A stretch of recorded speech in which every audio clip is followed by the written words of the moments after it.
Back to our channel. అందరూ ఎలా ఉన్నారండి? బాగున్నారా? నేను కూడా బాగున్నానండి.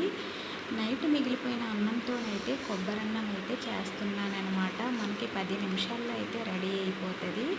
చాలా టేస్ట్గా ఉంటుంది. మనం ఇలా చేసుకొని తింటే మనం ఒక్క మెతుకు కూడా విడిచిపెట్టమన్నమాట. మన ప్లేట్లో ఉంది, అంత టేస్ట్గా ఉంటుంది. ముందుగా బాండీ పెట్టుకొని అందులో శనగపప్పు, మినపప్పు, ఆవాలు, జీలకర్ర, పచ్చిమిర్చి, కరివేపాకు వేసుకొని వేపుకోవాలన్నమాట. బ్రౌన్ కలర్లో వచ్చినంత వరకు అందులో మనం తురుము పెట్టుకున్న కొబ్బరి తురుమును కూడా వేసుకొని వేపుకోవాలి. అది కూడా కొంచెం పచ్చిదనం పోయినంత వరకు వేపుకోవాలి. అందులో మనం మిగిలిపోయిన అన్నంతో చేస్తున్నాం కదా, ఆ రైస్ అనేది వేసుకొని అందులో సాల్ట్, గార్లిక్ కోసం అయితే కొత్తిమీరని అయితే జల్లుకోవాలి.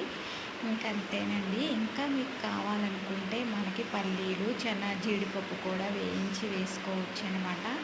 చాలా టేస్ట్గా ఉంటుంది కొబ్బరన్నం అనేది. మనం మిగిలిపోయిన అన్నంతో ఇలా ఒక్కసారి ట్రై చేయండి మీరు కూడా. నేనైతే మిగిలిపోయిన అన్నంతో అయితే చేశానమాట. చాలా టేస్ట్గా ఉందండి. ఇంకా కావాలి అనిపించింది అనమాట, అంత బాగుంటుంది. వీడియో నచ్చితే లైక్ చేయండి, సబ్స్క్రైబ్ చేయండి. Thank you for watching. Bye bye. కొత్తగా ఛానల్ చూసిన వాళ్ళు సబ్స్క్రైబ్ చేయండి.